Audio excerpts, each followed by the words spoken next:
अस्सलामु अलैकुम वरहमतुल्लाहि वबरकातुहू। अशहदु अल्ला इलाहा इल्लल्लाहु वहदहू ला शरीका लह व अशहदु अन्ना मुहम्मदन अब्दुहु व रसूलुहू। हिंदू मुस्लिम यूनाइटर यूट्यूब चैनल में आपका स्वागत है। आज हम आपके सामने भागवत पुराण महात्म्य अध्याय 2 और श्लोक 71 को लेकर उपस्थित हुए हैं। आइए इस श्लोक का उच्चारण और अर्थ देखते हैं। इदं भागवतं नाम पुराणं ब्रह्म संहितं भक्ति ज्ञान विरागाणां स्थापनाय प्रकाशितम्। भागवत पुराण महात्म्य अध्याय 2 श्लोक 71। अर्थ देखें, ये भागवत पुराण वेदों के समान है। श्री व्यासदेव ने इसे भक्ति ज्ञान और वैराग्य की स्थापना के लिए प्रकाशित किया है। श्रीमद् भागवत पुराण के इस श्लोक में ये बात स्पष्ट रूप से बताई गई है कि भागवत पुराण वेदों के समान है और श्री वेद व्यास महर्षि जी ने इस भागवत पुराण को भक्ति ज्ञान और वैराग्य की स्थापना के लिए प्रकाशित किया है। इस भागवत पुराण के अनेक श्लोकों की व्याख्या हमने की है, जिनमें कल्कि अवतार की भविष्यवाणी की गई थी। इन व्याख्याओं से ये बात स्पष्ट हो चुकी है कि कल्कि अवतार हजरत मोहम्मद सल्लल्लाहु अलैहि वसल्लम ही है। अब देखना यह है कि भागवत पुराण में जो विशेषता बताई गई है वो है भक्ति ज्ञान और वैराग्य। तो क्या भक्ति ज्ञान और वैराग्य कल्कि अवतार हजरत मोहम्मद सल्लल्लाहु अलैहि वसल्लम के अंदर ये विशेषताएं पाई जाती है अथवा नहीं? तो पहली विशेषता भक्ति बताई गई है। भक्ति का अर्थ है परमात्मा की प्रेम से प्रार्थना करना, या दूसरे शब्दों में अल्लाह की इबादत को भक्ति कहते हैं। हम जानते हैं कि कल्कि अवतार हजरत मोहम्मद सल्लल्लाहु अलैहि वसल्लम अपना तमाम जीवन भक्ति में लगन रहे और मगन रहे। हजरत पैगंबर मोहम्मद सल्लल्लाहु अलैहि वसल्लम 35 साल से लेकर 40 साल की आयु तक यानी 5 साल गारे हिरा में जाकर भक्ति किया करते थे, परमात्मा का ध्यान किया करते थे।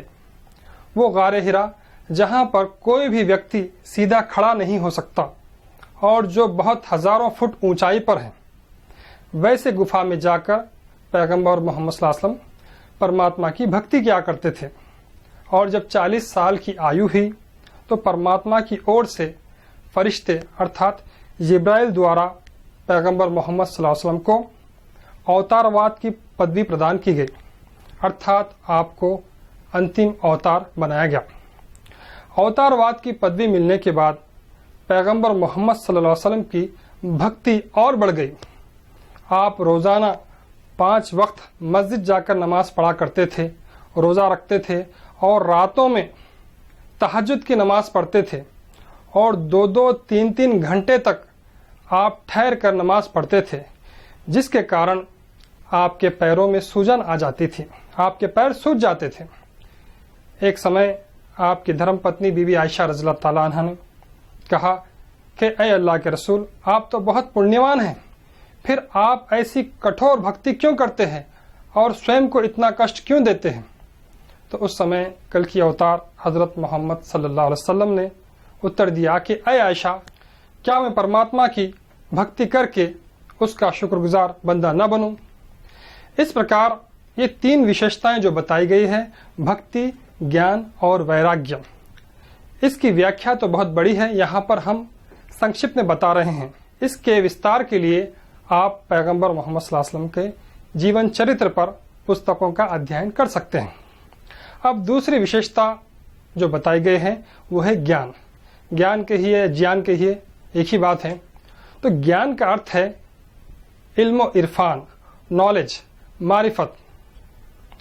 पैगंबर मोहम्मद सल्लल्लाहु अलैहि वसल्लम कहते हैं कि अना उल्लिमतु अव्वलहु व आखिरहु, अर्थात मुझे इल्म दिया गया है या ज्ञान दिया गया है आदि और अनादि काल का।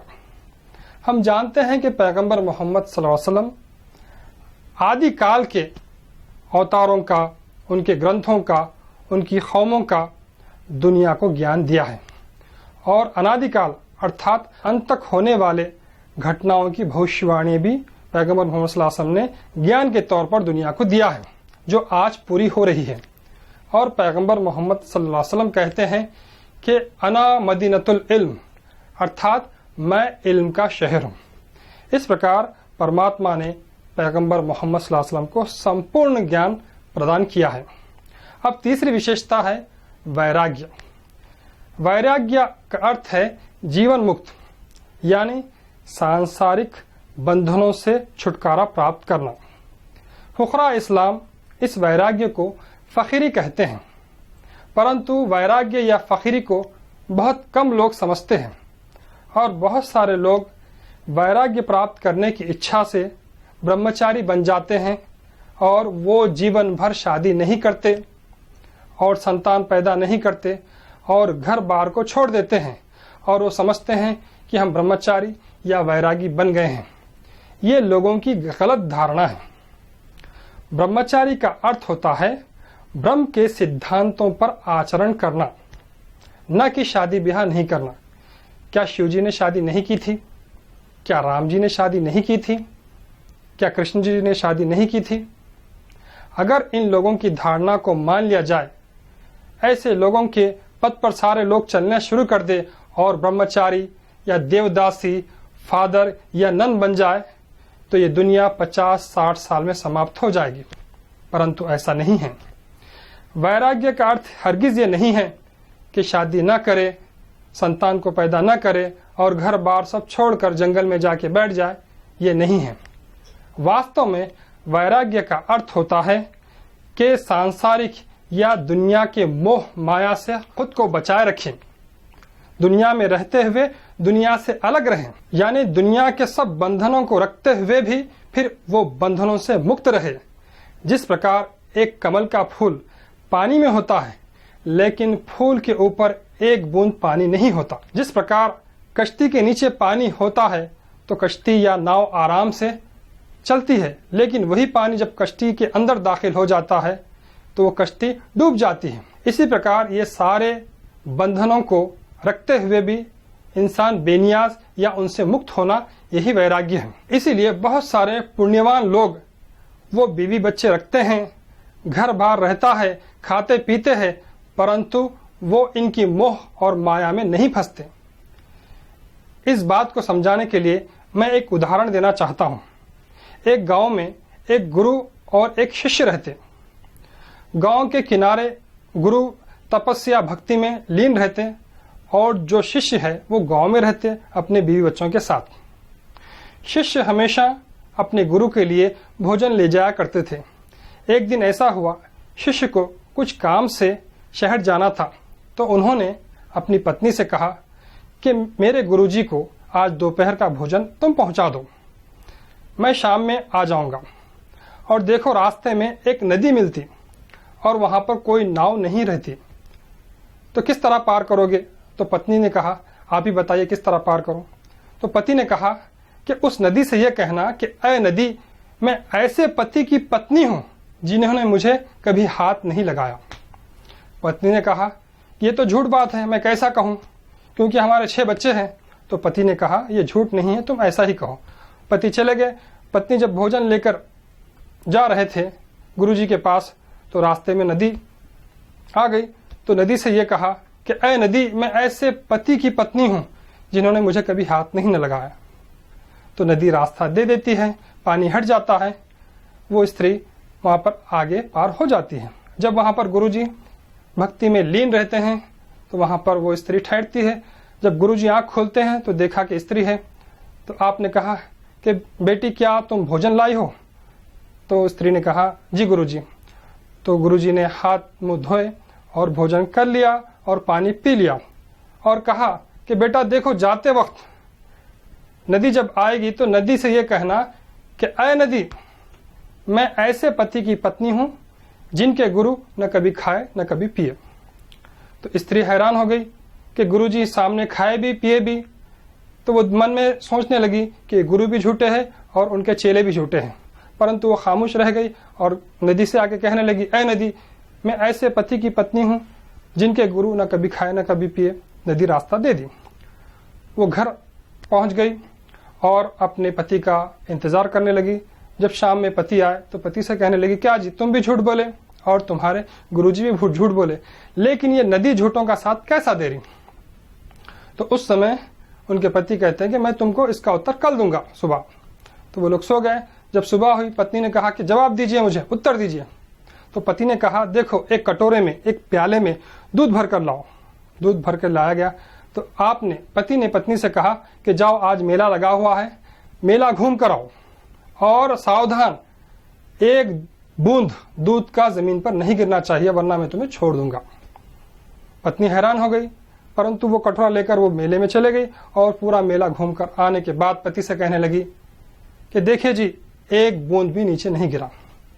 पति ने पूछा, मेले में क्या देखे? पत्नी ने कहा, मैं मेले में कुछ नहीं देखी, घूमी तो जरूर हूं लेकिन कुछ नहीं देखा, क्योंकि मेरी दृष्टि इस प्याले पे थी। तो पति ने कहा, ठीक इसी तरह हम खाते हैं लेकिन हमारा खाना खाना नहीं होता, हमारा पीना पीना नहीं होता, हमारे बीवी बच्चे सब रहते हैं, लेकिन हमारी दृष्टि परमात्मा की ओर रहती है। एक महान कवि ने बहुत अच्छी बात कही है, दुनिया में हूं मगर दुनिया का तलबगार नहीं हूं, बाजार से गुजरा हूं मगर खरीदार नहीं हूं। रावण ने जब सीता का अपहरण कर लिया था, उस समय राम जी की हालत यह थी कि आप हमेशा सीते सीते पुकारा करते थे। ये देखकर अगस्त्य मुनि ने राम जी को बिठाया और उनको एक जाप दिया, ईश्वर सहस्त्र नाम का जाप देकर कहा कि ऐ राम, तुम यहां बैठो और परमात्मा की भक्ति करो, सीता तुम्हें मिल जाएगी। तो राम जी ने ईश्वर सहस्त्र नामावली आपने जब करना शुरू किया तो कुछ दिन के बाद अगस्त्य मुनि आए और राम जी ध्यान में थे और कहा कि सीता। राम जी के कानों में जब सीता का शब्द पड़ा, आपने सुना, तो कहने लगे कि कौन सीता? कहने का तात्पर्य यह है कि जो लोग बीवी बच्चे घर दार धन दौलत रखते हुए भी इन संबंधों से मुक्त होते हैं, वही वैरागी कहलाते हैं। तो इस प्रकार वैराग्य या फकीरी इसी को कहते हैं। और हजरत मोहम्मद सल्लल्लाहु अलैहि वसल्लम फरमाते हैं फकीरी के ताल्लुक से या वैराग्य के ताल्लुक से, आपने कहा कि अल फख्र फखरी वल फख्र मिन्नी, अर्थात फकीरी मुझसे है और मुझे फकीरी पर फख्र है फरमाया। अर्थात आपके इतने बीवियां थे लेकिन आप बीवियों से कोई मोह, दुनिया से कोई मोह नहीं था, आपने अपनी सारी दौलत गरीबों में बांट दी और फकीरी आप कायम रखे। और आपकी 40 साल आयु के बाद जब परमात्मा की ओर से आपको अवतारवाद की पदवी मिली, आप दुनिया का कोई कार्य नहीं किए, हमेशा धर्म के प्रचार और प्रसार में जीवन बिता दिए। वैराग्य की व्याख्या के लिए मैं समझता हूं कि एक दिन भी काफी न होगा, हम यहाँ पर आपको संक्षिप्त में बताए हैं। इस प्रकार हजरत मोहम्मद सल्लल्लाहु अलैहि वसल्लम के अंदर ये 3 विशेषताएं, भक्ति, ज्ञान और वैराग्य, ये संपूर्ण रूप से मौजूद थे। अंत में मैं परमेश्वर अल्लाह से प्रार्थना करता हूं कि वो हमें भक्ति, ज्ञान और वैराग्य के मार्ग पर चलाए। तथास्तु। वैराग्य is not that you should own nothing but that nothing should own you.